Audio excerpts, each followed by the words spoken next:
C'est devenu une tradition de terminer nos saisons ici à JC en parlant à l'un des plus grands gardiens de but de l'histoire de la Ligue nationale en marge de son omnium de golf annuel, celui que j'appelle affectueusement le survenant de Sorel-Tracy, Marc-André Fleury. Marc-André, comment ça va? Très bien, toi-même?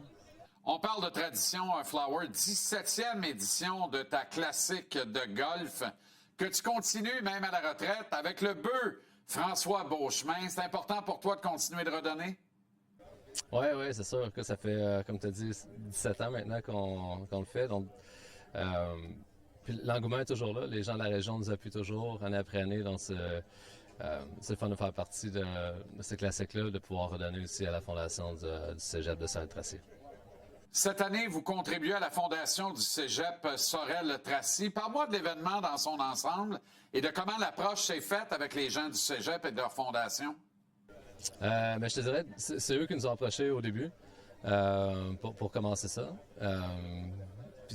Pour moi, François, je pense que c'est une belle occasion de pouvoir donner aux jeunes de la région avec des bourses ou des bourses aussi pour le sport. Donc,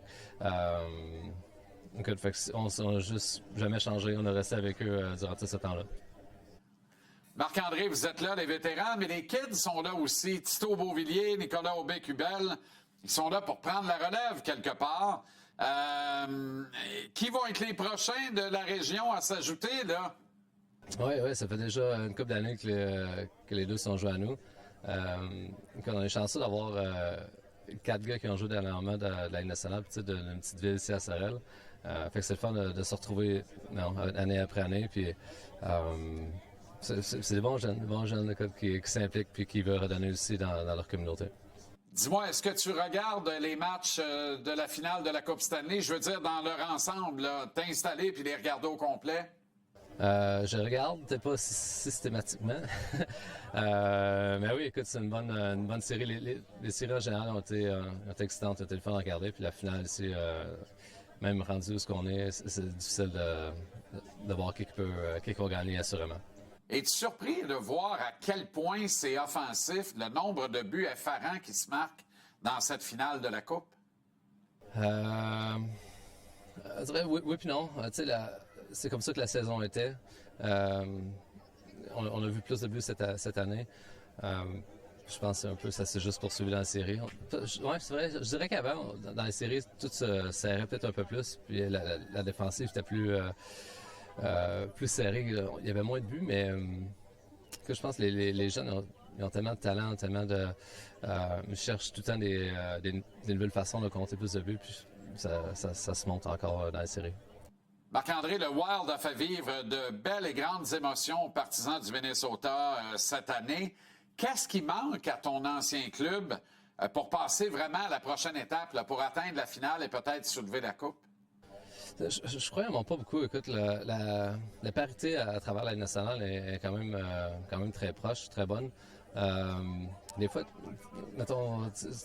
Durant la saison, je pense que les Wild l'ont très bien fait contre Vegas, puis un petit peu moins contre Colorado. Fait que, des fois, c'est juste le match-up entre deux équipes qui peut être avantageux ou non. Mais je sais qu'il aimerait ça peut-être aller chercher un joueur offensif durant la saison morte, donc ça reste à voir. Mais je pense aussi le classement n'aide pas non plus, en ayant à devoir jouer Dallas en première ronde puis Colorado en deuxième ronde. Ça commence quand même les séries difficilement, comparativement à auparavant, ce que c'était 1 contre 8, 2 contre 7. Je pense que ça l'aidait peut-être à faire un bout de chemin un peu plus. As-tu l'impression que ton chum Bill Guérin, l'architecte du Wild, a brûlé beaucoup de cartouches en mettant beaucoup d'œufs dans le même panier, le panier de la saison qui s'est terminé avant le terme attendu, probablement par Guérin lui-même. Et as-tu l'impression, la sous-question, qu'il pourrait manquer de ressources avant longtemps pour justement atteindre l'étape suivante? Mais c'est sûr qu'il a donné beaucoup de bons jeunes atouts pour Hughes, mais écoute, je pense... de mon côté, en tout cas, je crois que ça valait la peine. Il a vraiment été un gars qui a changé l'allure du Wild durant la saison.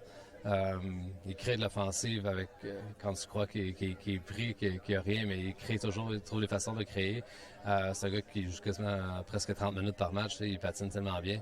En fait, peu importe ce qui va arriver cet été ou qui n'arrivera pas, ben, je pense que ça vaut la peine d'aller chercher ou de donner les jeunes pour après chercher un bon joueur comme Hughes. As-tu été surpris de voir Torts débarquer derrière le banc de ton ancien club à Vegas?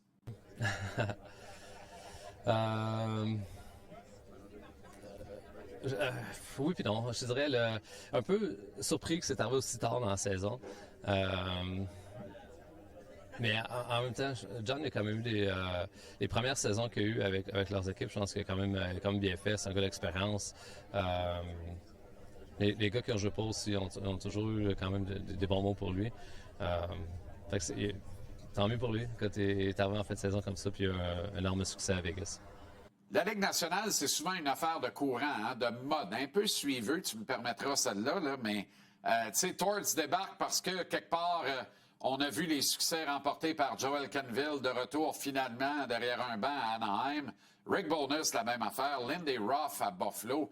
Là, il y a Peter Laviolette, qu'on croyait parti à jamais, qui rebondit derrière le banc des Kings à Los Angeles. On a prêté des intentions aux Oilers d'embaucher Mike Babcock. C'est vraiment une affaire de mode dans la Ligue nationale, Flower, non? Ouais. Laviolette, il en a signé à Los Angeles aussi. Mais ils ont quand même une job pas facile. Tu sais, souvent, quand une équipe... je pense plus qu'auparavant aussi, quand une équipe va pas trop bien, les coachs, on dirait c'est pas trop long qu'ils peuvent perdre leur emploi puis revenir ailleurs quelques années plus tard. C'est pas facile, mais comme tu as dit, c'est des gars d'expérience que ça fait tellement longtemps qu'ils sont dans la game, puis qui savent comment gérer un club, savent gérer les jeunes, les moins jeunes. Donc, ouais, c'est bien pour eux qu'il y ait cette opportunité-là de rester et d'avoir du succès dans le national. Marc-André, je suis particulièrement content parce que ça fait plusieurs entrevues qu'on fait depuis la retraite et c'est la première fois que je te pose aucune question sur P. As-tu encore des fourmis? Aurais-tu le goût de retourner gauler? Je pense que la boucle est enfin bouclée, du moins dans mon cas, puis je veux pas le savoir dans le tien. Merci infiniment d'avoir pris le temps pour nous encore. Bravo pour l'implication et cette année au profit de la fondation du Cégep Sorel-Tracy. Au plaisir de te reparler l'an prochain, mon ami. Merci, JC. Bonne journée à toi.